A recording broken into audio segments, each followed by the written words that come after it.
Acts 25.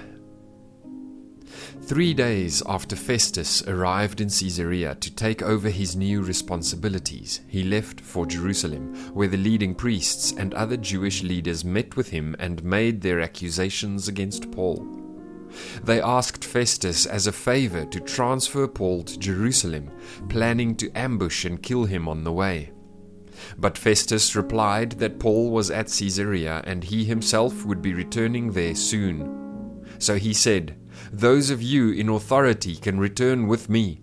If Paul has done anything wrong, you can make your accusations."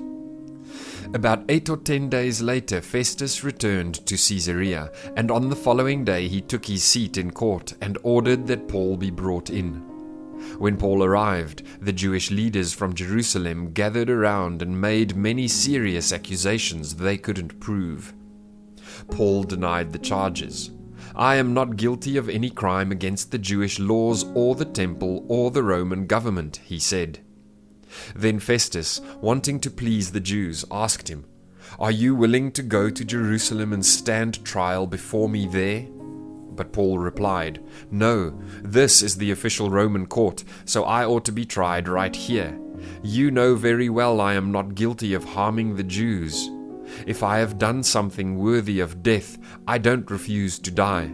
But if I am innocent, no one has a right to turn me over to these men to kill me. I appeal to Caesar." Festus conferred with his advisers and then replied, "Very well, you have appealed to Caesar, and to Caesar you will go." A few days later, King Agrippa arrived with his sister Bernice to pay their respects to Festus. During their stay of several days, Festus discussed Paul's case with the king. "There is a prisoner here," he told him, "whose case was left for me by Felix. When I was in Jerusalem, the leading priests and Jewish elders pressed charges against him and asked me to condemn him. I pointed out to them that Roman law does not convict people without a trial. They must be given an opportunity to confront their accusers and defend themselves. When his accusers came here for the trial, I didn't delay. I called the case the very next day and ordered Paul brought in. But the accusations made against him weren't any of the crimes I expected. Instead, it was something about their religion and a dead man named Jesus, who Paul insists is alive. I was at a loss to know how to investigate these things, so I asked him whether he would be willing to stand trial on these charges in Jerusalem. But Paul appealed to have his case decided by the emperor. So I ordered that he be held in custody until I could arrange to send him to Caesar." "I'd like to hear the man myself," Agrippa said, and Festus replied, "You will tomorrow." So the next day, Agrippa and Bernice arrived at the auditorium with great pomp, accompanied by military officers and prominent men of the city.